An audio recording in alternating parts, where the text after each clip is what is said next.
Welcome back to the All We Do Is Talk podcast. I'm here joined by my friend Isaiah Harris. I'm Nathaniel Moody, and we're here to check in on the NFL. Depending on how you want to do the math, I say it's a third way through. Isaiah says it's a quarter way through. He's the engineer, so you go with whatever math you want to go with.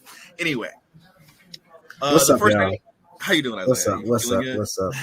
Quarter. If you think about the season in totality, including the playoffs, we're about the quarter way through the full season. And luckily, the last quarter is the one that matters the most. So, a third through the regular season, a quarter through the whole season. It's all about perspective. But what's up, Moody? How you doing? Let's talk about this interesting beginning to the season. Yep, and that wraps up the All We Do Is Talk math segment. Look forward to those every single week. All right. What I want to get into first is, we're, like you said, third quarter. We're in October football of the NFL season. Some teams will start to separate themselves from the pack. And not only forwards but backwards. But we're going to talk about the guys who are forwardly separated away from the pack. Who do you think is the best team in each conference? What's your Super Bowl pick right now, if you had to make a decision? Both of those questions, while they sound like they should be the same, in my opinion, I can't see them the same. I think the best two teams playing right now are actually the 49ers in the NFC is what I would have said, but recently I'm going to make a flip, and it's crazy to say, but the Detroit Lions are playing like the best team in the NFC. They're running away with a division they've struggled to even win. We're talking about Detroit here. That's random. And they're one of the most fun teams to watch. And right now, they would be my team I want to see win the NFC outside of my team. And in the AFC, we're just going to knock out both conferences. In the AFC, I mean, it's everyone's favorite team. It's the Tua Tagovailoa-led speed team down in Miami. They have one. I mean, just look at the raw tracking numbers. They're monopolized the top 10 in fastest plays this season. That's all you got to say about that, with three separate players. So, I mean, they've got maybe three of the fastest players with balls in their hand, that you'll find on this side of the planet. Yeah, they're unbelievably stacked. And Mike McDaniel just keeps leaning into it. The Achane pick in the draft just made total sense for what the Dolphins want to do, and that makes it easy. I went a little bit more chalk because I tried to just go as much as great as Miami looks, as great as the Lions look. Still don't quite have them in the I trust you category yet. It's hard not to pick the 49ers in the NFC, not only because they completely embarrassed my team on my birthday. Thank you to that. Thank you for the 49ers for that. To go lose to P.J. Walker the next week. The Niners just look like they have more than what everybody else has, unless you take away Christian McCaffrey, you take away Debo, it looks a little bit less.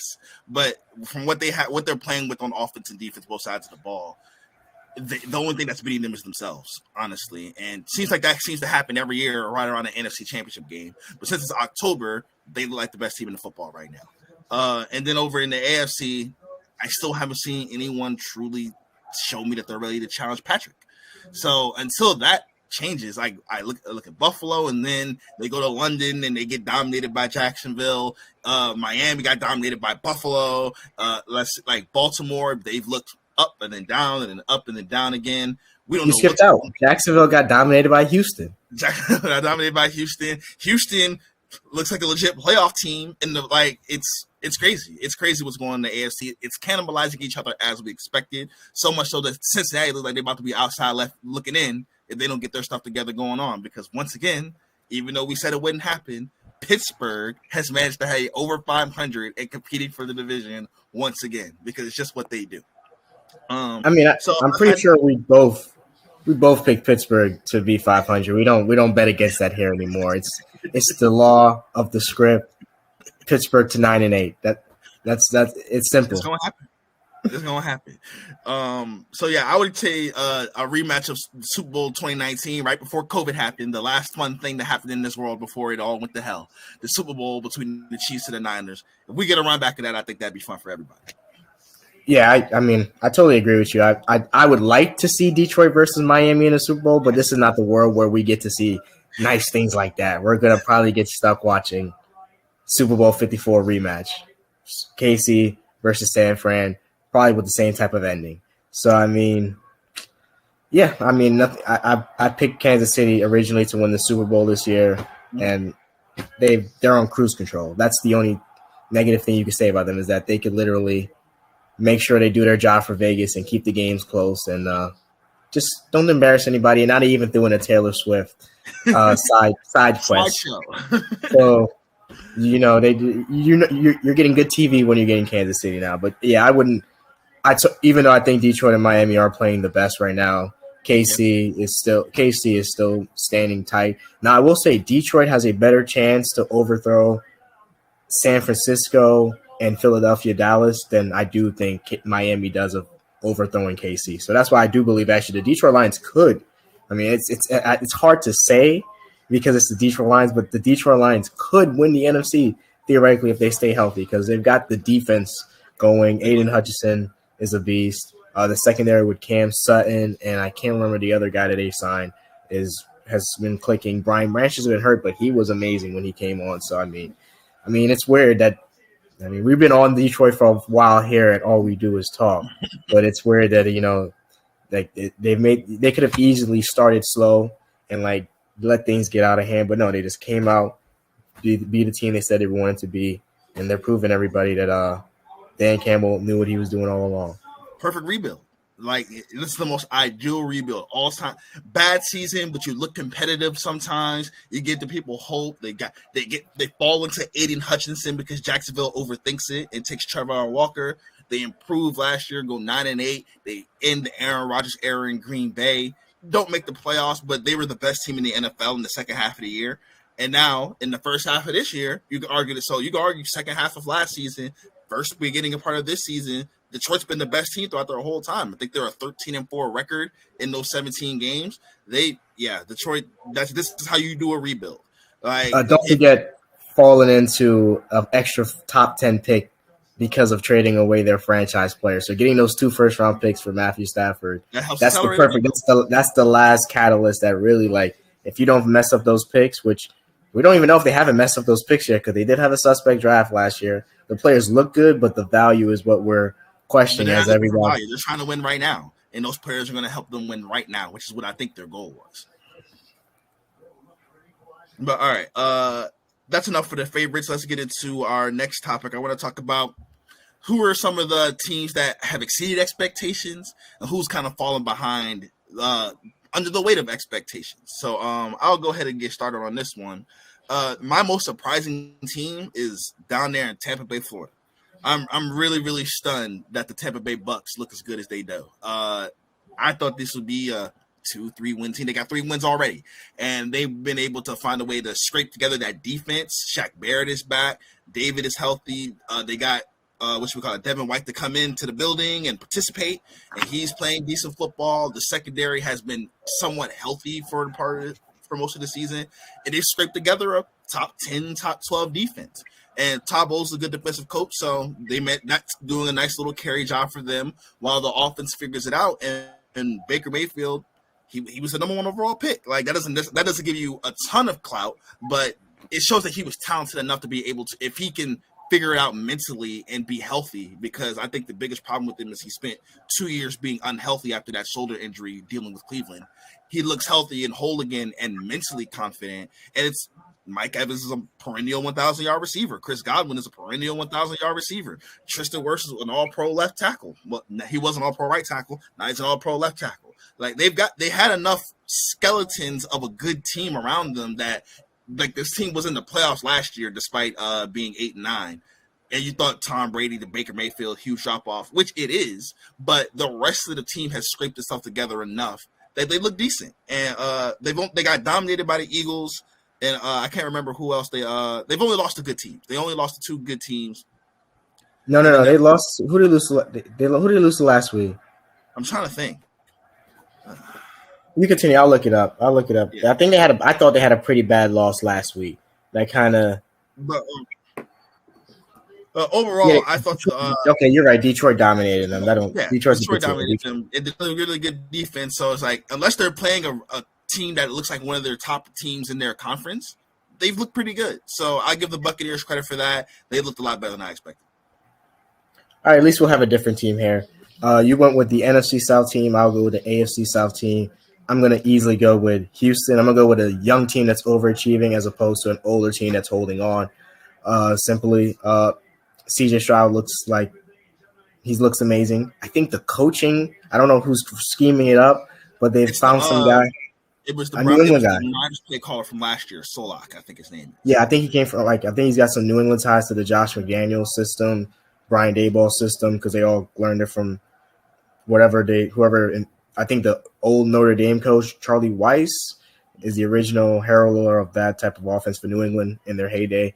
And I think the coaching is exceptional. I don't really know who the coach is, but the coaching looks exceptional because they're getting the most out of not much, but a lot. Bet more than I put on for. I think we all knew that they had a good offensive line, but it was actually banged up and hurt, and they survived that.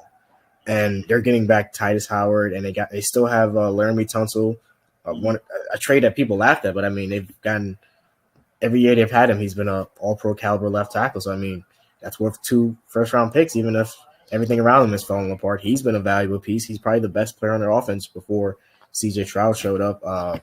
Nico Collins and Robert Woods are guys that that I don't think either got over 200 yards receiving total last year for a season, and both have been decent enough weapons. I don't know how Houston's doing it because I don't think their defense plays really good. I don't know if the sum of the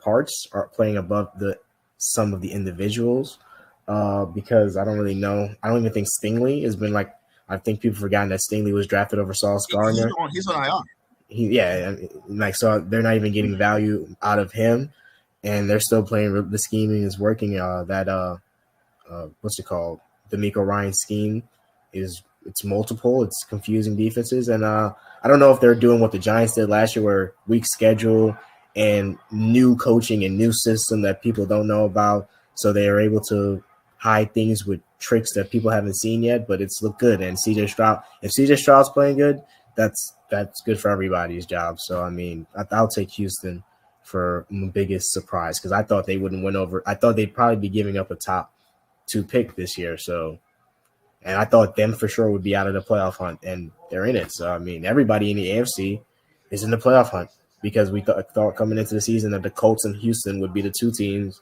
that probably can't, and both could tail off and lose. Yeah. I think Chicago started 3-3 last year and lost 10 straight games in the season. It could all fall apart, but for right now, it looks good. We can only go off of what we've seen right now.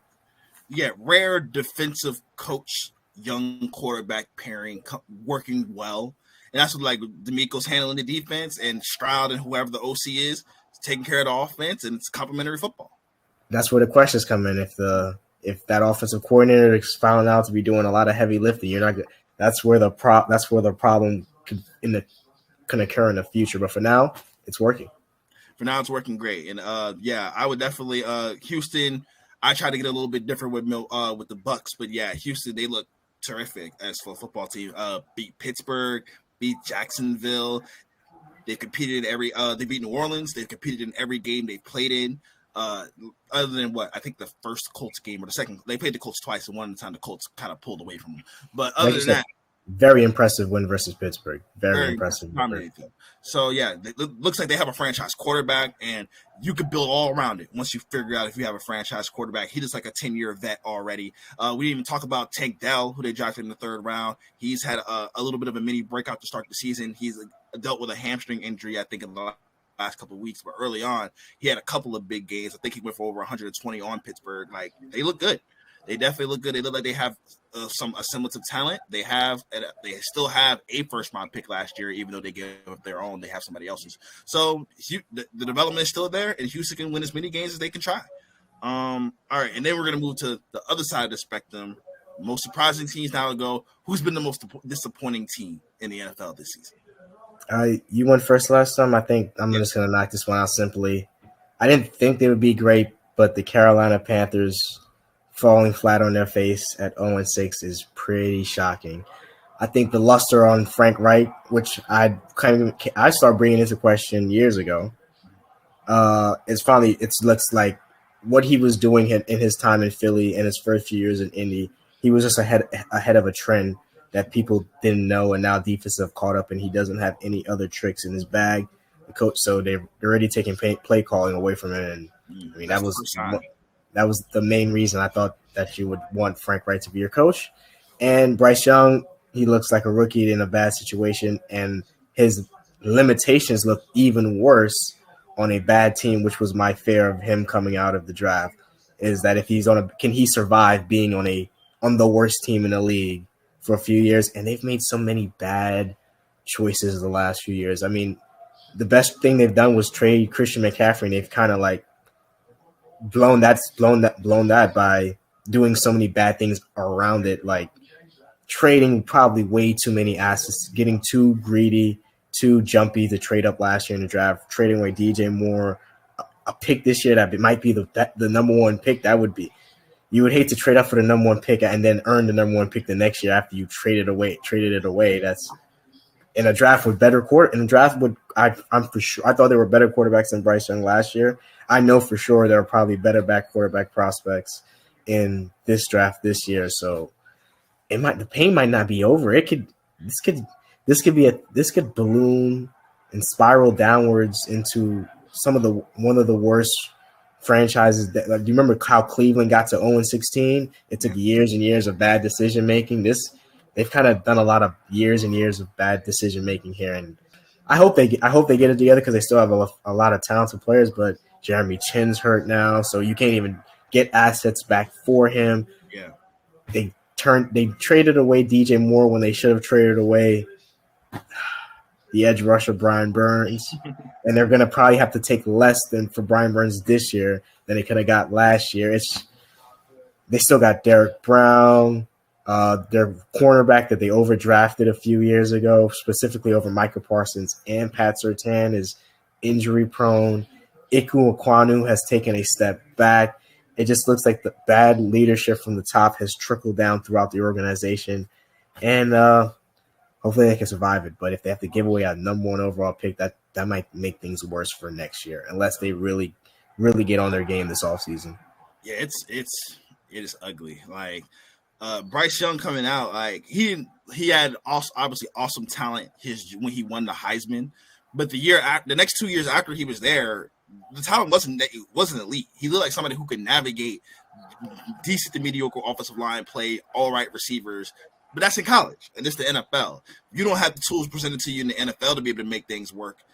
It could look very, very ugly, and that's what it looks like here. The only person, Adam Thielen's having a career resurgence, and it just doesn't matter because they can't get. He really isn't. He's just the receiver. He's just the guy that catches all a high. Somebody has to catch balls. Somebody has to catch the passes, and Adam Thielen he's doing the job. He learned from the best in Minnesota on how to win in garbage time. So that's what he's doing right here. And but nothing else. The Hayden Hurst signing didn't work out for him. Jonathan Mingo he's a rookie receiver. They're not doing much to get him involved. DJ Chark hurt as usual. DJ Chark's actually. Oh, he is hurt. Yeah. I forgot. I was like, damn, you forgot about Terrence Marshall, but I forgot about DJ Chark. Terrence Marshall doesn't look like he can play. That's Laviska Shenault. That's looking like the allegations there. They gave Miles Sanders a big contract, even though everyone knew the Eagles' offensive line was the reason that run game was good. So you can see what bad decisions lead you to. And now you got Bryce Young trying to carry a sinking ship, and the ship is sinking fast. It's not good. And I feel very sorry for Bryce Young, but it's hard to give you excuses when I think CJ Stroud is dealing with just as much of, maybe his coaching and stuff is a little bit better and more mature at this stage, but he's dealing with a lot of bad stuff over there too, and they're figuring it out. So it's even worse look on him with the way CJ Stroud is looking in Houston. My most disappointing team is on right here on this podcast. It's the New York Football Giants. I am stunned at the 1-5 start for them. Obviously, the offensive injuries have made the offense untenable. Andrew Thomas went out trying to chase down a blocked field goal in week 1. From day one. From day one. It was over from day one. Hasn't seen since. And then Saquon goes down week 2. Like, oh, the 2 best players on the team are already gone. And it's only gone. And then somehow, I didn't even realize this when I was getting ready for the season preview. Giants had a hell of a schedule. Somehow they've seen Buffalo, Miami, Dallas, and San Francisco. That's 4 top 5 teams, top 6 teams, and they've seen them right away. And that's how they've gotten to this point today. Evan Neal and Kayvon Thibodeau, 2 top 7 picks, have made no progress. PFF says they're the worst players at their positions in the NFL.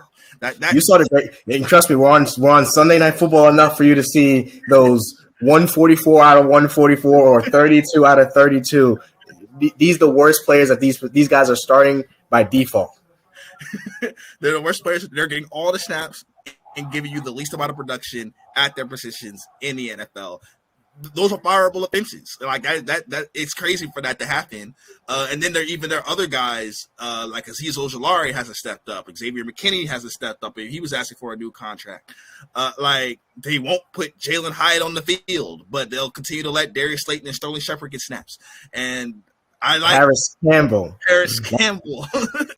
And then they trade for Darren Waller, and they can't get him the ball. So it's just what I was expecting out of the New York Giants. Like, I didn't think they'd be a great team, but I thought they'd be a comfortable playoff team with the way last season went. But the bugaboo about winning 1-score games. If you win a bunch in 1 year, probably going to start losing them the next year. It's happening to the Minnesota Vikings, and it's looking like a turn for the New York Giants as well.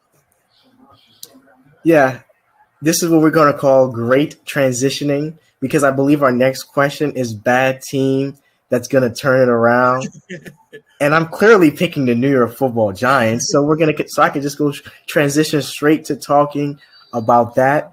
And while the beginning of the season has been the worst case scenario, coming into the season, we knew, every beat writer and every Giants follower knew that if they ever lost Andrew Thomas, it would create astronomical problems to a very young, inexperienced offensive line. And to lose him on a blocked field goal on the first drive of the season is just, that's the worst case panic. But I will say all these guys are coming back. And luckily, because the schedule was so hard to start, because the NFL wanted to get those primetime Giants games before anybody might tune out the Giants, that they actually might be able to bounce back as guys come back healthier on the back end of the season and kind of do what Detroit and Carolina did next year. The reports are already coming out they're not going to trade Saquon. That one's questionable. I'm not buying it. It depends. If they win this, if they have it really comes down to the next 2 games. They're playing Washington and they're playing Las Vegas.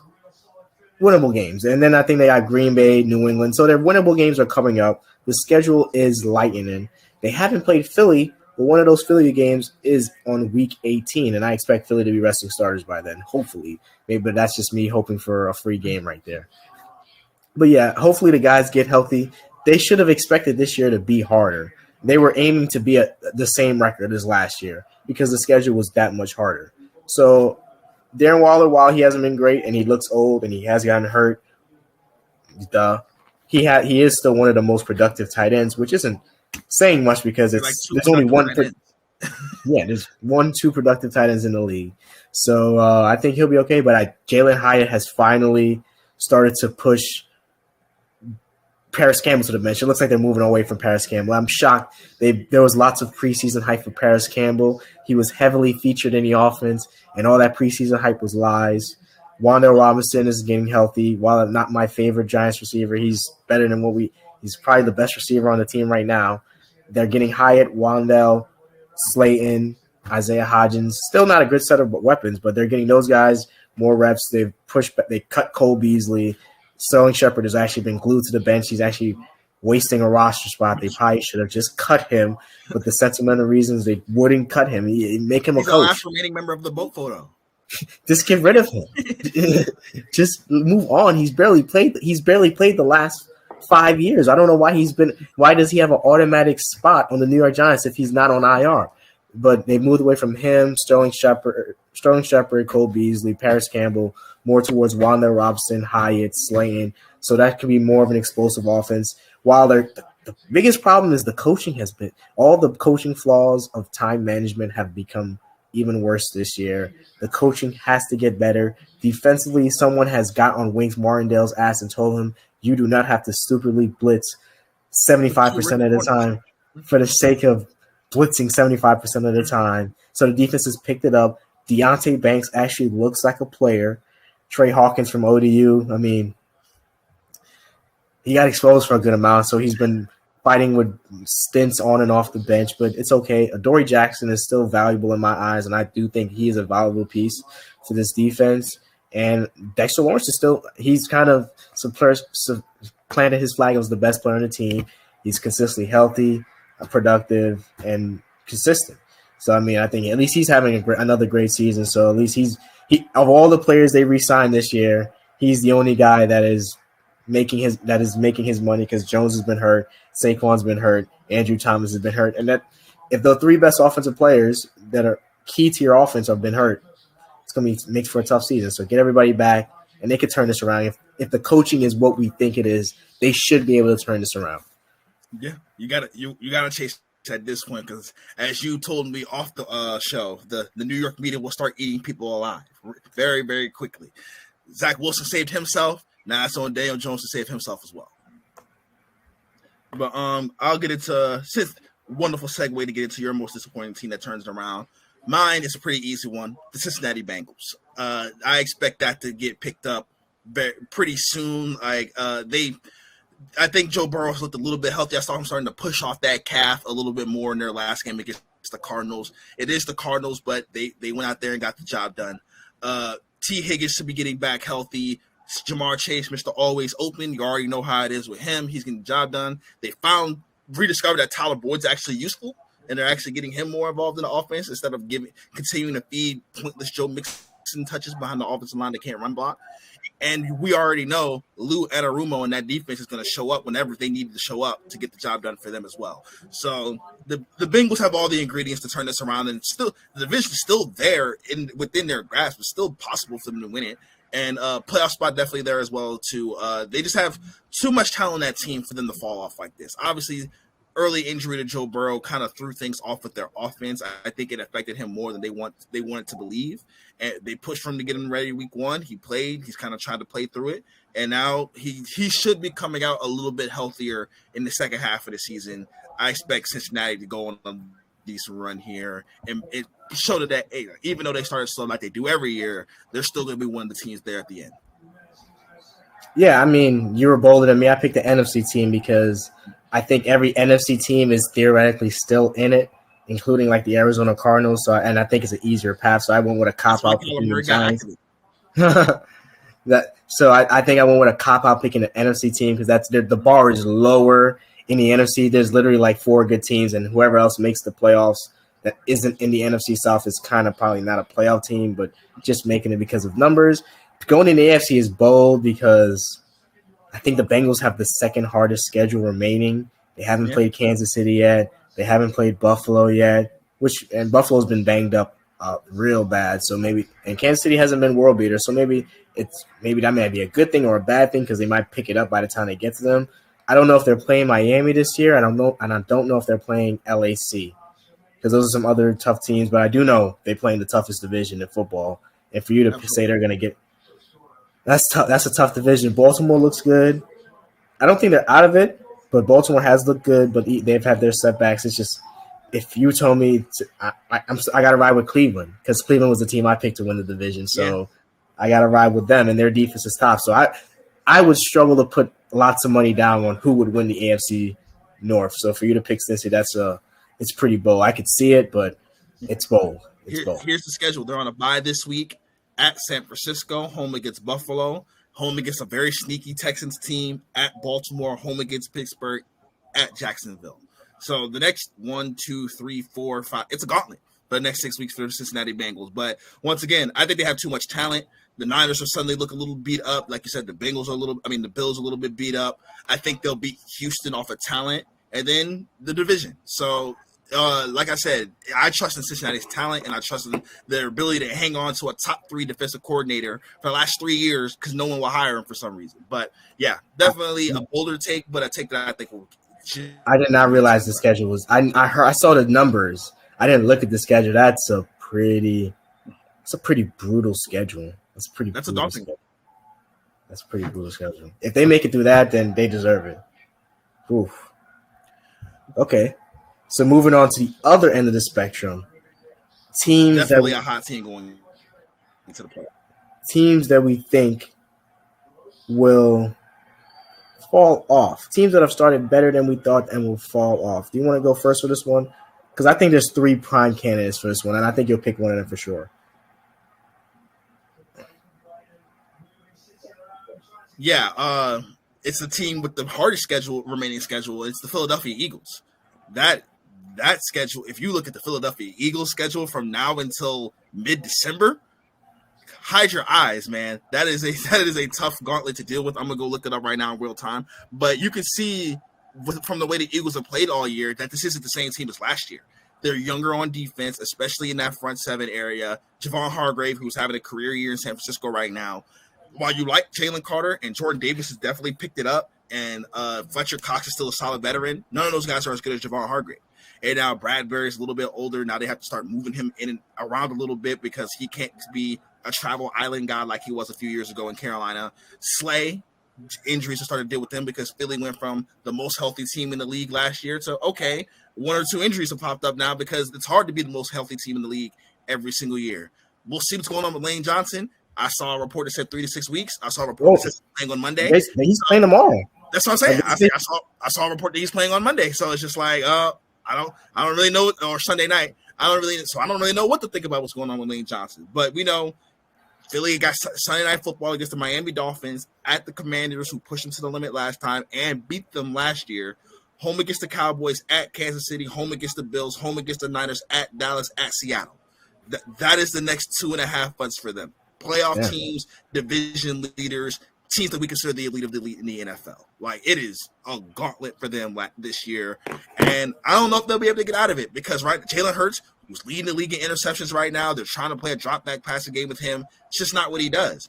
They can lean into the run game, but if a team can slow it down even a little bit, then you force Jalen Hurts into a drop-back passing game, he's trying to throw you the ball. You're going to get chances at turnovers here. Devontae Smith's been phased out of the offense because of A.J. Brown's crying for the ball. And now it looks a little clunky in Philadelphia right now. The defense has regressed a little bit, and the schedule is hard. Yeah, if I had to make a pick right now, Philadelphia is on it. Okay. I got a couple. The 3 out. You didn't pick. You went with a bold take, probably very biased take, but I could see it. I do think Philly has. I do think Philly has taken a step back, and it was clear when Lane Johnson went out last week that they cannot afford to lose Lane Johnson. He is still a player that stirs the drink on that offensive line, and whenever he misses games, the Eagles go from the best offensive line to like an offensive line that can't play, which is weird because he's their right tackle, not the center, not the left tackle. He's the right tackle. But whenever he leaves that unit, the whatever force multiplying he brings to that unit, it's got to be the biggest in the league. Because when he leaves, it is awful. Well, I had wrote these that I had came up with these a few days of earlier in the week, so some things had changed. Some became really low hanging fruit. Like I had Indy on the list. Throw the whole season away. The injuries have set in. Gardner Minshew is statistically known to get worse and worse and worse the more he plays. And I think they have no reason to keep the season alive. They got their pick. They could add an offensive weapon or an offensive lineman to pair with Anthony Richardson. Hopefully he learns to stay healthy next year because I thought he was looking just as impressive as CJ Stroud. We can't take the hits the way we were taking because as you see, this is the NFL and those guys out there are the craziest when they're hitting you. But yeah, I think Indy's low-hanging fruit. And then I have 2 other teams that I think tie into the next one in Tampa Bay and LAR. I don't still believe in what I've seen in Tampa Bay. I think it's better than what people thought, but I think like last week some injuries started setting in, and it's like some teams are not good enough to lose the key players they have. Now I will say free Mike Evans, but why free? I mean, Tom Brady came and saved them. So, I mean, they were living the good life. So I can't really feel sorry for any of these guys. It's just for the last few years, they were living it up and being in big game after big game after big game and being a part of important situations. And now it's just like they're not a Super Bowl contender. They're just playing for pride. And they're back to being the old Bucks. And then as for LAR, they cannot sustain injuries. If LAR lose Aaron Donald or Matthew Stafford, their season will be over. But I will say they have developed a lot of young guys and have Sean McVay. They got Sean McVay. People were doubting Sean McVay. Sean McVay created Jared Goff. That's all we need to know about Sean McVay. I think it was more about Sean McVay is that he was ready to quit. And he didn't. And it was like Matthew Stafford. They were talking about all these guys ready to retire and go into the sunset together. It's like, oh no, there's more millions to be made. Let's just play. Stan Kroenke said y'all said y'all wanted re-ups and big bags. I didn't re-up you and give y'all big bags for y'all to walk out in a year. Aaron, get back out there. Sean, get back out there. Matthew, y'all said y'all wanted to be paid to play football. So go back out there. Cooper, go back out there and play football. That's what happened. And Sean McVay had to stay after Amazon. Now, I wish we could get Sean McVay on Amazon because Al Michaels and Kirk Herbstreit has got to be the worst broadcasting team in NFL history. We could do that first. Well, yeah. Let's clean segue into the next segment. I want to get a little bit into the rookie quarterbacks here. We talked about them some. The Panthers came up, Texans came up. We didn't really talk about any of the other guys, but three big ones obviously are Stroud, Young, and Richardson because those guys have really played the most. They've shown you got the most film on them, even though Richardson played like 2 games almost. 2 game max. It was 2 games of amazing film. It just was 2 games. Just 2 games. This was only 2 games. I think he finished 1 game. Like I think he started and finished 1 game all season. But I would say I gave some superlatives for each of these guys. Obviously, most impressive goes to CJ Stroud. He's been playing with the offensive linemen 8 through 15. And he's still churning out a productive offense. He broke Dak's record for most passing attempts to start a career without an interception. I think he hit like 191 or something like that. Like that's with what he's working with. That is extremely impressive. Dalton Schultz has given them pretty much nothing, and they still managed to be a productive offense because Stroud likes throwing to receivers, and their receivers are the most talented players on those offenses. And that's what they're running the offense through.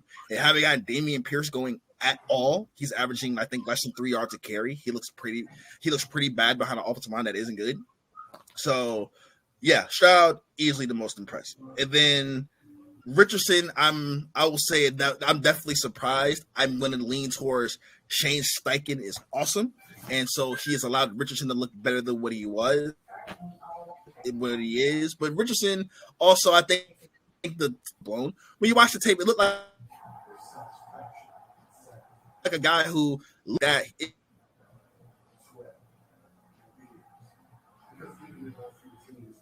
it just freak out. And then you saw it get played out when he was out there on the field actually playing and running an offense that's built for his talents.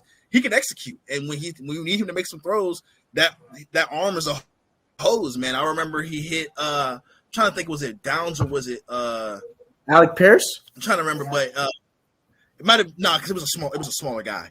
But I think he hit Downs on it was like a crazy deep end seam route where they were coming back against the Rams. They were down double digits to the Rams. They fought back, they got the gain of overtime before Puka Nacua put them away. But you saw it when they were going to game time drive, they put the ball in Richardson's hands, they told him to drop back and get him down the field, and that's exactly what he did. And he made big time throws at the big time throws. You see the strength, like he flicks his wrist and the ball looks like it's coming out 100 miles an hour. Like it looks really, really powerful. It's a shame that he suffered that shoulder injury. He's going to be done for the year. But they can go ahead and tank it away. It'll be better for them in the long run to have a top pick and be able to try to go continue to build that team going forward. Hate to lose a year of the rookie contract though. And then lastly, most disappointing, Mr. Bryce Young. Like it's hard to watch Carolina right now. And as we have a friend who's a Carolina fan on the show, so it's just listening to him talk about what's going on over there and seeing Panthers content algorithm onto my page. It's a smelly disaster that's going on over there. Adam Thielen, your receiver one, is all you need to know. Frank Reich's giving away the head coach play calling. He's probably going to get fired because we know how that owner is. He doesn't have any patience, and he picked his guy. So Frank Reich wanted a different guy, and you know how that never ends well for the head. Stop! Blow it up right there. Blow it up right as the draft pick is being announced. Just blow it up right there. Say, hey, bro, we're scrapping all of this. That never ends in anything moving forward, unless you got Kyle Shanahan. Unless you got Kyle Shanahan, I was about to say, unless you got Kyle Shanahan. But yeah, and that wasn't and luckily that wasn't owner versus coach. That was GM versus coach. That there are a lot of disagreements there usual, but both of those guys are football guys. So that's all you could always have that to back that respect. The owner telling you to draft Bryce Young because he probably wants to boost his season ticket sales, wants to boost his jersey prices and sales. He had ulterior motives to force Bryce Young upon Frank Reich. And coaches are petty. And as you see, these coaches are petty. They will not put these players in the best position to succeed just because they didn't want to draft them. We see that happen over and over. People ask why is Joey Porter on the bench in Pittsburgh? Like, it's just what these things do. When these coaches get into their heads, rookies sit on the bench and suffer for it. But all right, guys, give me your superlatives for these rookie quarterbacks. I got the same ones as you. I think it's pretty chalk.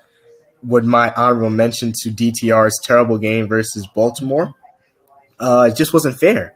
I mean, I had bet the Browns the night before, wake up, find out Deshaun Watson isn't playing, and not only is Deshaun Watson not playing, DTR is going to get his first start as a rookie versus the Baltimore Ravens. Thus, he's done for the year. It was like the Malik Willis situation. Ooh, he wasn't ready for this. That looked bad. It looked not NFL close, and we're gonna have to put this kid back on ice and get a vet in here. So feel sorry for DTR because he had that amazing preseason, but that's just always a reminder that that's preseason football, and he was going against players that were on his skill level at the time. Baltimore got a free win for that one. That's unfortunate. And then I think is Aiden O'Connell the only other rookie that's played? Yeah, Aiden O'Connell started the game. Yeah, he did. He was. Josh McDaniels has called a good offense, but I mean, the Raiders are the Raiders. There's a reason we haven't brought them up at all. And I think that's about. I think that's it. Eyes on Malik Cunningham in New England because apparently he's making the rounds back to maybe playing some games for New England. That'd be interesting. Yeah, Bill seems to be done with the Mac Jones experiment. That's becoming loud and very, very clear. But that's about it for the rookie quarterbacks. But all right, let's get into our next segment. Rookie quarterbacks: Stroud, good; Richardson, pretty good; Young, more meat left on the bone there. All right, now we'll get into our next one. Season-long bet time. So we got to get into our bets. We're all gambling degenerates here. What are your? Give me your 2 or 3 favorite season-long bets heading into the second quarter of the NFL season. Keep riding. That's all I got simply for this. I had 3 preseason division picks that I will continue to ride and die with, and it's just this simple. I still believe Atlanta's going to win the NFC South because I just think they're by far the most talented team. Their coaching has been suspect this year, but I still think they have the best coaching. So I still think they have the best team. I still think they have the best coaching. So I keep riding with Atlanta to win the NFC South, like I told you to start this year, and keep riding with Seattle to win the NFC West. It was in the beginning of the season, it was looking like, oh man, San Francisco might run away with this. Seattle had a stumble versus LAR, and that backs up what I said about Tampa Bay and LAR. I think they started hot because they had a bunch of new things going on and people didn't know what was coming. But I do think both of those teams will step aside and be your average third-place division team, a good, not great team. And I think Seattle still has a chance to catch San Francisco. I don't think they've played at all, so they could still, if San Francisco stays nicked up and Seattle gets healthy, they're actually getting healthier and playing better. If they could get back their right tackle, they got back Cross, who is the only left tackle that's good from that top 10 that we've seen consistently. I think Seattle could still win the NFC West. Keep riding with it. I will say I believe in Atlanta more than I believe in Seattle. And lastly, the one I probably believe in this one at least, it's keep riding Cleveland to win the AFC North because I'm pretty sure it's 4-2, 3-3, 3-3, 3-3, and that's the toughest division. That's the most competitive division in the league. So just keep riding with what I picked. So just keep riding Atlanta to win the NFC South. Keep riding Seattle to win the NFC West. Keep riding with Cleveland to win the AFC North. Yeah, at least the AFC North delivered compared to what the AFC West did for us last year. I definitely am with you. I also picked Atlanta to win that division as well, so I'm definitely with you on Atlanta. The Saints, that fall is coming. The fans were booing those people in the first quarter. They know that that's a bad team. Everyone knows that that's a bad team in New Orleans. The coaching is so bad. Like I said, the coaching is so – now I will say Dennis Allen's defense is still okay, but the offensive coaching is falling off a cliff from what it used to be. Along with the talent, obviously, Kamara does not look like he doesn't have that same juice anymore. Michael Thomas can still get open and can still make best season in 2 years. Yeah, best season in 3 years. He's played in more than 2 games. So Michael Thomas being surprisingly healthy all year with Olave looking like he's a true receiver one. They've got some decent talent on that team, but it looks like that's about to come apart fairly soon. Derek Carr's already picking fights with the coaching. Carr was yelling at everybody, even though he was making the majority of the bad plays. It was really, really crazy to see. Panthers obviously are irrelevant. Bucks have been surprising early, but I don't think they're as good as Atlanta. I think they play each other this week, so that's going to be a little bit interesting. Yeah, they do. I did check that. That's kind of probably going to be a game that determines. We could easily be proven wrong tomorrow. That's a massive division matchup, absolutely. To get into my season-long bets, I went with players over the teams. Trevor Lawrence MVP. Keep riding the Trevor Lawrence MVP bet earlier. It was a little slow start. They were a little sluggish early, trying to figure out how to get these guys involved. They were overfeeding Calvin Ridley instead of getting the rest of their weapons involved in the offense, and now they bounced it out. And now Christian Kirk has once again become their high target guy. Evan Ingram is involved in the offense. Travis Etienne has 7 touchdowns in the last 3 games. As I said, Doug Peterson's a good coach. Doug Peterson did not deserve the Carson Wentz flame out that cost him his job in Philly. Doug Peterson can actually coach his tail off, and he's doing a good job with that offense. But more surprisingly, the defense looks really good. And if the defense is good, that allows them to win games, and that's what Trevor Lawrence is going to need more than the numbers to be an MVP candidate. He needs his team to be a top 2 seed in the AFC, and the schedule isn't hard, but I don't think it's super easy either. So especially with the way they got dominated by Houston, and Houston seems to be here to stay a little bit as well. They still have a couple of Tennessee matchups that are going to beat them up a little bit, but I like what the Jags are doing. Trevor Lawrence, he's going to get the media clout. He's the golden boy type of guy for the number 1 overall pick. So the people will be ready to crown him if the Jacksonville Jaguars start showing up with a big-time record at the end of the year. And then my sneaky long shot bet to end the year, A.J. Brown for Offensive Player of the Year in Philadelphia. He has 4 straight 120-yard games of offense. They look like a team that last year game script allowed them to not have to be throwing as much. He still had 1,500 yards and double-digit touchdowns. And now he's looking on pace to shatter that even more on a team that's going to be playing in more competitive matchups. And I think he'll get a lot of credit for it because you can see Jalen Hurts with his interceptions right now. Devontae Smith's offensive production is tapped down. After that crazy 2-game stretch from DeAndre Swift, that slowed down a little bit. The most consistent thing they have in their offense is A.J. Brown. He's dominating on that side of the field. People can't slow him down. 1, 2 double teams, it doesn't matter. He's been absolutely sensational. I think he was plus 1,300 to plus 13,000 to win the Offensive Player of the Year award. He could easily lead the league in receiving yards. He could easily lead the league in touchdowns. So if A.J. Brown puts on a superstar offensive performance like that, and Philadelphia is going to be a good playoff team, A.J. Brown can steal the award. Okay. The only comment I have about those is it's crazy because Jacksonville really took Trayvon Walker, and they're probably gonna regret that. Probably gonna regret that. But we were penciling in for Evan Neal, so it could have been worse. They didn't have the only good option is the team that's actually turned herself around. That's the Detroit Lions. Who took Aiden Hutchinson. They just went. We'll just take the safest, cleanest prospect. Just that. And it worked out. Now, the problem is Trayvon Walker went from borderline first-round pick to no doubt number 1 overall pick, and it was just too far of a jump for that. But we'll see. We know he's gonna need extended development time. So maybe in year 4 or right before he's about to be a free agent, as things usually happen, he'll start picking it up.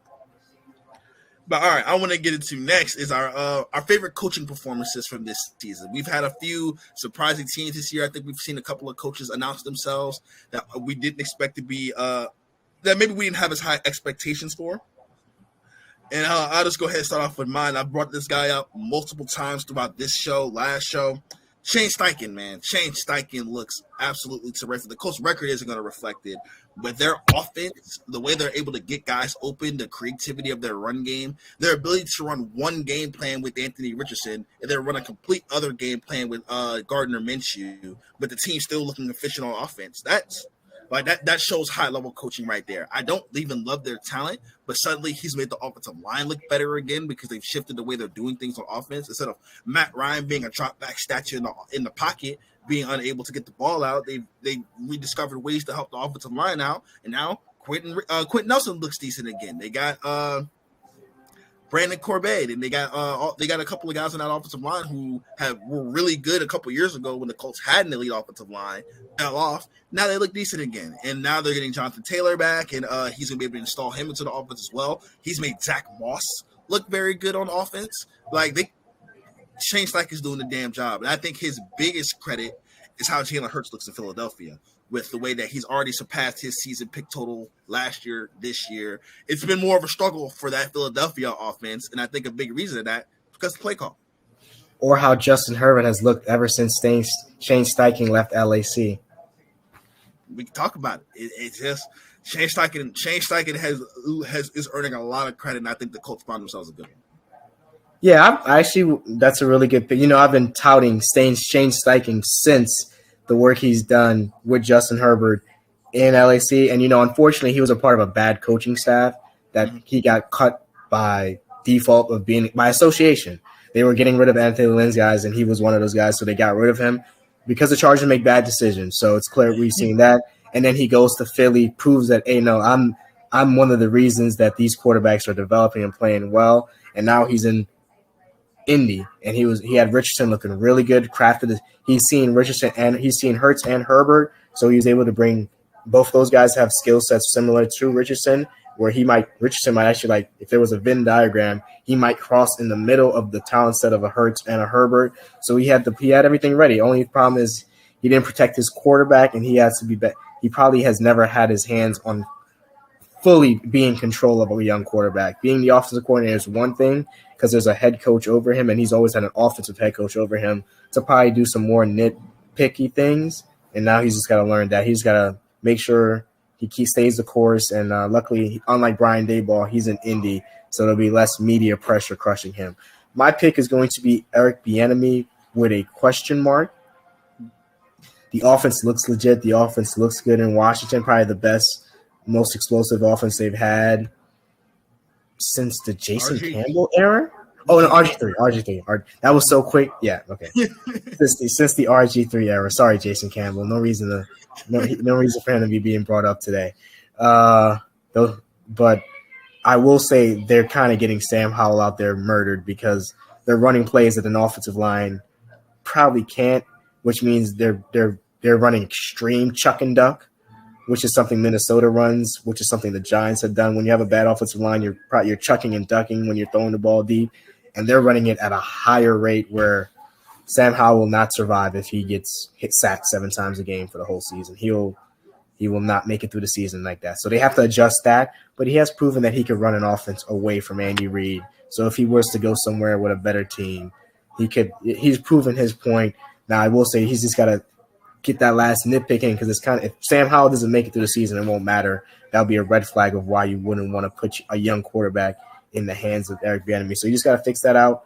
And Ron Rivera might be the worst coach in the league nowadays. He should be doing something. I feel like Ron Rivera is like the opposite end of the spectrum from what's his name in Pittsburgh, Mike Tomlin, where he talks the big talk, but Ron Rivera has not delivered any results for the talk he talks in years. Ron. But yeah, that's why Eric Bieniemy would be my guy because he did take a big chance this offseason.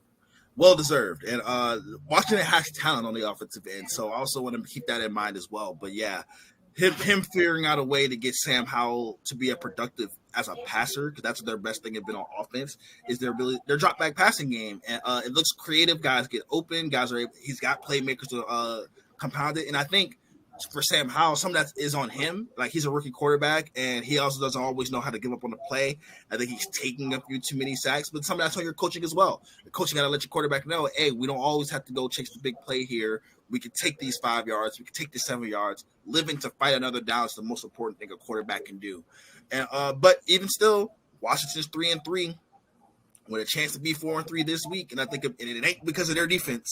So we got to give the credit to a certain side of the ball. And Ron Rivera's a defensive coach, so Eric Bieniemy gets the credit on offense, and their offenses look, for the most part, pretty damn good. All right. Next things. Next, we're gonna get into our awards. So, preseason awards start off at a certain point. I hope you made your season-long bets early, that you've made a little bit of money on those, thinking about your cash-out options. But now, heading into Week 7, who do you think who would be your MVP front runner at this time? Yeah, I mean, we could rapid fire it. I think we're going to have a lot of similarities here. It's weird this year because the MVP should not be a quarterback this year. The MVP should not be a quarterback this year. This has been literally, the stats show this has been one of the least productive quarterback seasons of all time. And that's saying something. Now, the offensive line play is at an all-time low, while the defensive line play is at an all-time high, which is not good for offenses, and there's no rules you could create to fix that. But preseason, I would have gone with Patrick Mahomes or Trevor Lawrence. So, I mean, you could still ride with Patrick Mahomes. I'm just going to ride with Patrick Mahomes off his name. They're kind of coasting. But I think if I really was to give the MVP award, I would give it to a Tyreek Hill, a Micah Parsons, a TJ Watt. Yeah, a TJ Watt. A guy like that is really deserving of the MVP this year. So if I had to pick my MVP pick for this year, it would be Tyreek Hill, because I do think what he's doing this year is absolutely insane. I'm sure all the non-quarterbacks in the NFL very much appreciate you standing up for them. But because we know how this works, there will be no non-quarterbacks winning any MVP awards this year unless some crazy all-time record is broken.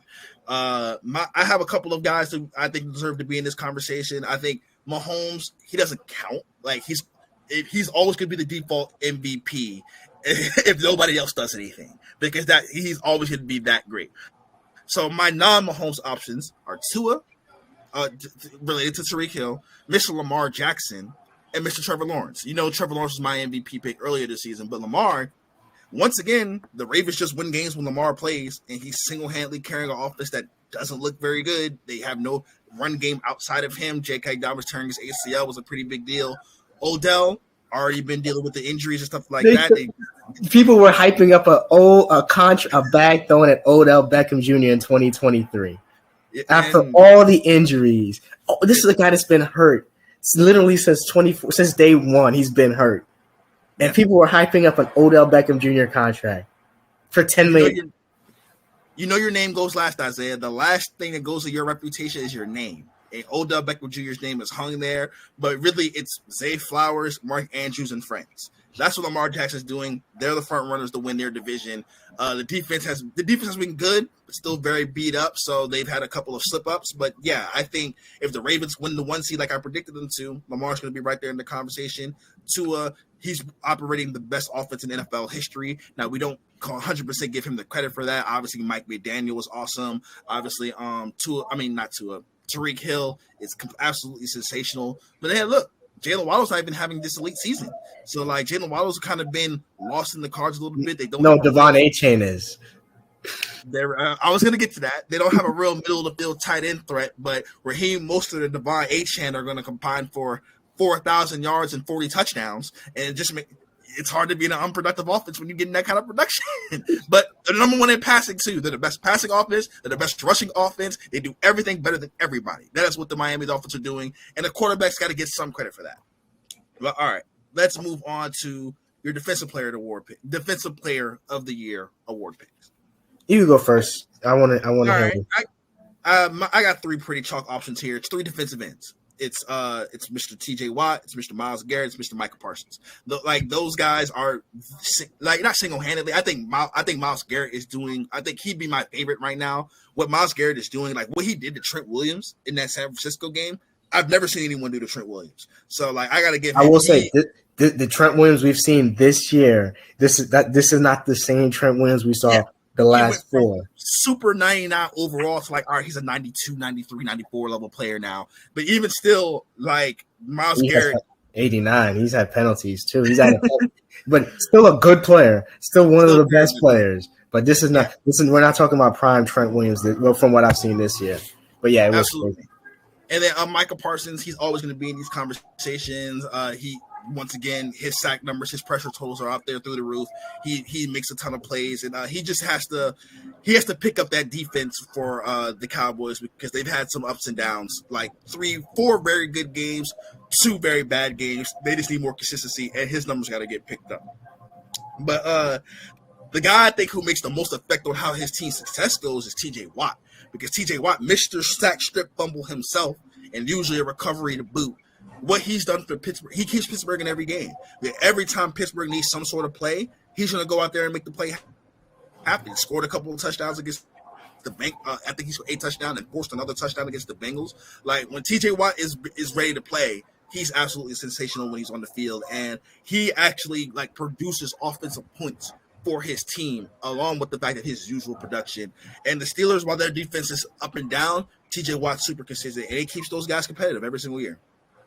Yeah, I agree with you for the 3 guys. If in my order, I would put Myles Garrett because I think he's leading the best defense. Then I put T.J. Watt because he's having the biggest impact on his defense, and then Micah because I think some injuries to his defense will make his defense not look as good, and he probably can't play to an even greater level than he already is to make his defense as it slips look even better. So he's probably maxed out. The things around him are probably going to cost him. So that's how I would order those guys. But I would say that a dark horse of a guy who's impressed me this year is Max Crosby. I don't know if his team will be good enough, but Max Crosby has actually been very effective this year. He has won some games for the Raiders by himself. We know the story. He's a great player, but yeah, he's a guy. I think I've seen right here, he's at a plus 3,000. I'm not saying he's going to win it, but of all the long money guys, that's a guy I would put money on for if I was calling a long shot. And to throw a non-edge in there for a long shot, Mr. Fred Warner in San Francisco, like he's having a year. He had the greatest linebacker game I ever saw against the Cowboys. He was guarding 4 people in one play at some times. Like he's absolutely unbelievable. He totally runs that defense and he affects every level of it. His ability he can cover deep, he can cover the intermediate, he shuts down the run game. Like Fred Warner, man, he's special. All right, and then now we're gonna get into our next up offensive player of the year. Where your non-QB will get their credit. Tyreek Hill or Christian McCaffrey. It looks like C-Mac's been hurt. The problem is Justin Jefferson was going to do it too. He's been hurt. You did bring up A.J. Brown earlier, which is a really good one. He's been really good this year. I'm trying to think of any other running back because like this has been the year where Zach Moss and James Conner have been putting in work at running back. So I think it's really – Go ahead. But, yeah, I think I'm going to go with Tyreek Hill easily I think Tyreek Hill's a clear front runner, and I already talked about how I think A.J. Brown should be in the MVP discussions, offensive player of the year discussions earlier. Running back, Mr. Raheem Mostert in Miami, the Devon Achane injury opens the door for him to have the most ridiculous. He's already got 11 touchdowns. 7. He has 11? He has 11 touchdowns. And it's week 7. Like he scored 4 in a game. He scored 4 in a game. Let's stop him from scoring 4 again when they see another bad defense. Playing other teams that aren't the Broncos. He's gonna play on the bad. But Achane's injury, he could easily be 1,500 yards, 30 touchdowns. It could be that type of season for him if he doesn't get hurt. So Raheem Mostert is also known to get hurt. That's the thing. Raheem Mostert is also known to get hurt. He's 30. People forget Raheem Mostert. He's been around a while. He's always so hurt that he's never on the field. But because he hasn't been on the field, he still has the juice left.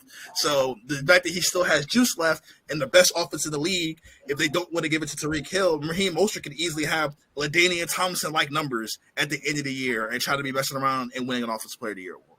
Okay, I see. That's a good call, though. That's a good dark horse because it has been the year of the random fantasy running back.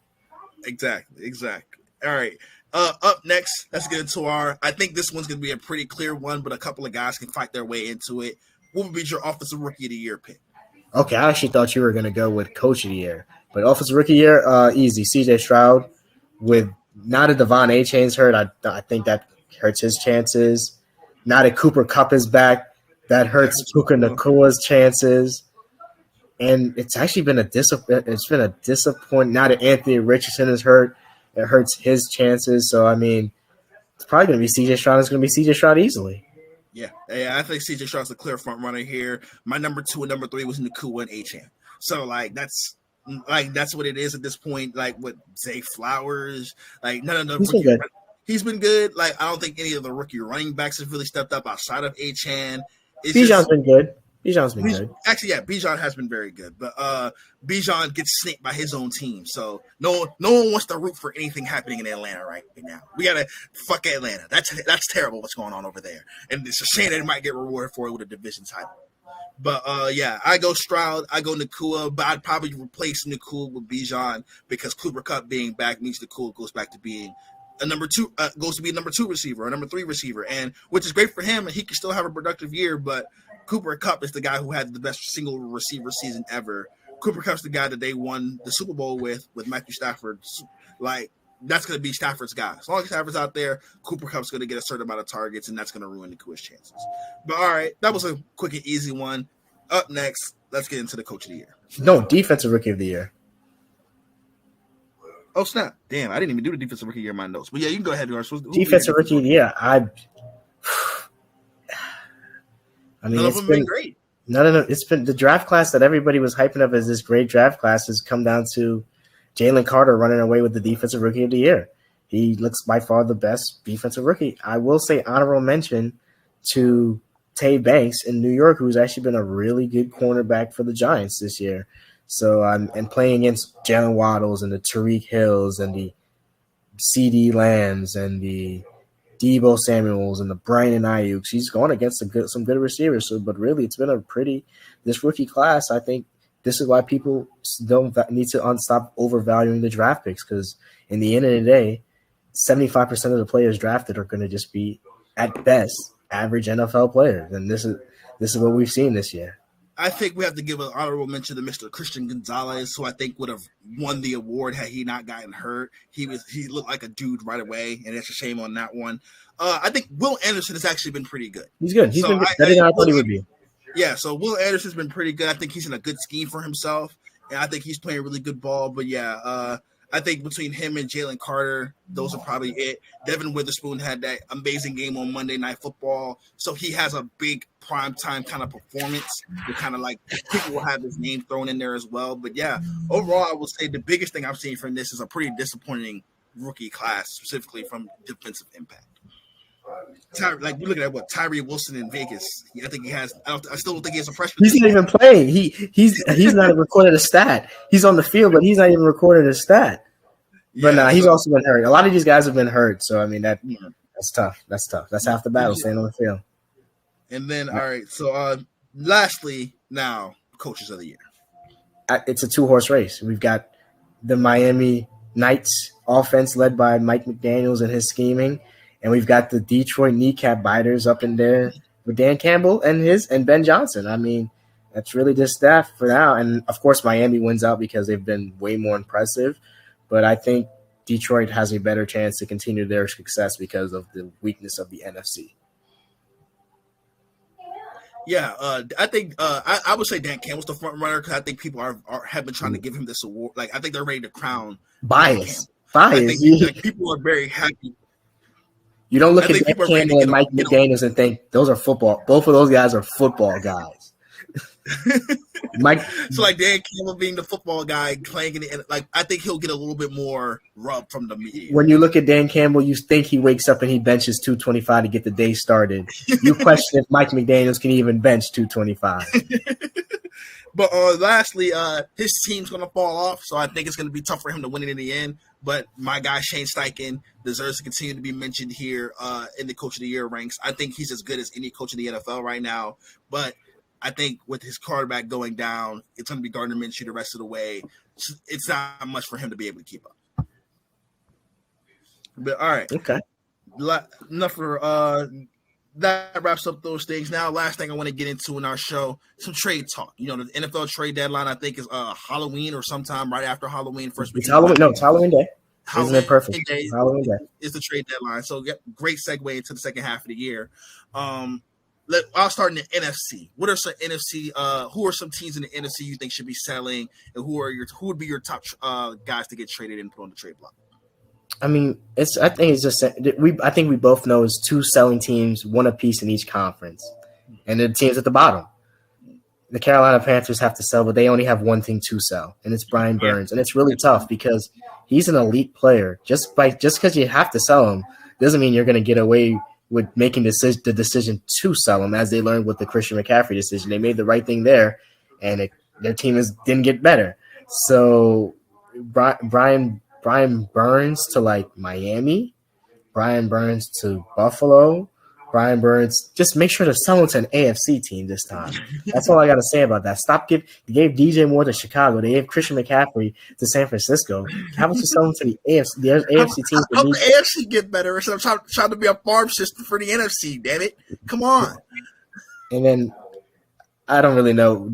Apparently, Denver's selling everybody, but the only player that's worth of value they're not selling. And that's the guy they need to sell. It's the guy they need to sell the most, and they should take these 2 first-round picks from the Cowboys. They just go ahead and give them away. But yeah, I understand. But yeah, I've never been a big Jerry Jeudy believer, and now he's gone and gotten famous for the wrong reasons this season. Courtland Sutton's actually been decent, but he's been injury prone and banged up. If anybody traded Russell Wilson, the teams that need Simmons are the Chargers and the Chiefs, and they have no chance of getting him. No reason to sell those guys. So if you're talking about Simmons, you're talking about him going to Philadelphia. If you're talking about Simmons, you're talking about him going to Philadelphia. Apparently they're trying to go get Surtain. That's what I've been hearing, is that Philly's trying to go get Mr. Patrick. But yeah, I had a little wider range of some trade candidates here. I pretty much anybody who's sitting there, the 1-0-6 team, and everybody else is sitting there 1-5. You should all be thinking about selling at this time. Taking to the NFC, my top guy outside of Brian Burns, I think Brian Burns is the easy one, obviously. Yeah, Saquon. I can't sit here and believe that Saquon trade isn't. What can you sell Saquon for? Is the real question. What can you get back for Saquon Barkley? You can get a day 2 pick. That's probably the best you're gonna get. You can get a day 2 pick. Yeah, Are you even? He needs a contract. He's a rental. Like, are you even? It's a half a year rental, and then he goes to free agency and tries to figure out his life from there. But I think that's the best thing you're going to get out of Saquon. But that's your best asset to give away. You're not selling Andrew Thomas. So it's the only asset. Yeah, it's the only asset to give away. And then Brian Burns. I looked at Budda Baker in Arizona. They're pretty bad. He's their best player that they have, but he's hurt right now. But when he gets back and healthy, unless Kyler Murray turns around their season, I think Budda Baker could be a guy on his way out. Eddie Jackson in Chicago, low-key a career renaissance these last 2 years after a falling-off stretch. I think him being in that cover 2 system in Eberflus has made him better than having to be the single high guy all the time. And I think the Vikings aren't saying it, but Kirk Cousins, if the team wants Kirk Cousins, y'all should give away Kirk Cousins. Who wants Kirk Cousins? He's expensive. He is expensive. The Jets thing's not happening. But look, it's just I can't. If a team thinks a quarterback injury can happen in the next 2 weeks, but if a team thinks they're in the fight, Atlanta should absolutely be calling about Kirk Cousins. 100%. You can put Kirk Cousins in that system where the quarterback needs to be athletic. I just need him to run play action rollout. That's all he has to do. He can run play action rollout, and he'll get the 6'5" guys to football. That's all you're asking for him. Like they're running that scheme the way they're running it because Desmond Ridder can't throw the football. Like get a guy who can actually throw the football on a regular basis, and you can get some value out of Kirk Cousins. So I think he'd be a good fit in that system. To the AFC, we talked about the Broncos, Judy, Sutton. I don't think Surtain's available, but if he is, the Cowboys should offer whatever they have to go get him. I like Justin Simmons as well. I think Ryan Tannehill could be on the trade block. Tennessee's drafted 2 quarterbacks in the last 2 years, and they're gonna fight and scrap and stuff. But I think you see the ceiling's kind of limited there. At some point, you got to go see what you have in these other guys. Derrick Henry. Derrick Henry was going to be my next guy up. He looks done, and so he doesn't look done. He doesn't look done. He's done for what you remember him being. I think him and Saquon are on the same level of value right now, in my opinion. But Derrick Henry, he has a little bit more success in the game, so maybe he'll go for a little bit more. But you're right. There's a reason that they take Derrick Henry out of the game 50% of the time now. Yeah, exactly. Like Tajay Spears, I like Tajay Spears from Memphis a lot. He looked pretty good coming out, and now they have a guy who could be a little bit of a change of pace for them. Derrick Henry, he's been running to the ground. He's in year 6, 7 now. He's got a 2,000-yard season on his belt. You're getting as much as you can get out of him. Denico Autry is a sneaky one from that Tennessee defensive line. He's been a really, really good partner with Jeffrey Simmons as well. I've been hearing his name, yeah. So I think Denico Autry's come up a couple of times. And then for the Colts, DeForest Buckner. Now I know they have a quarterback who's on a rookie deal, so they aren't really in a need to sell their pieces. But look, DeForest Buckner's been good for them, but he's clearly not life-changing for their defense. And a guy who probably still has some value left on a championship team to go be that final piece in that interior defensive line, they could probably get a borderline first, maybe a couple of day 2 picks, and continue to help build their roster. Their defense, like they're not about to be elite anytime soon. DeForest Buckner, his timeline is he needs to be competing right now. So I think that'd be a good deal on both sides. Yeah, I agree with all of those. With one thing is, I would need to see Tennessee kick punt and start a rebuild. I just don't think that's how they do things in Tennessee. They should. Yeah, I don't believe they would either. They should get rid of Derrick Henry and Ryan Tannehill. The time when they got rid of it, they closed their window when they traded away A.J. Brown and signed Bud Dupree. So they've kind of been doing things that have closed their window off of bad decisions. But I just think Mike Vrabel will scrap together like his defense good enough to get them to 7 to 8 wins, and then they'll go from there. They're a team that retools, they don't rebuild. So I just think they'll take their licks and do whatever they do in the offseason.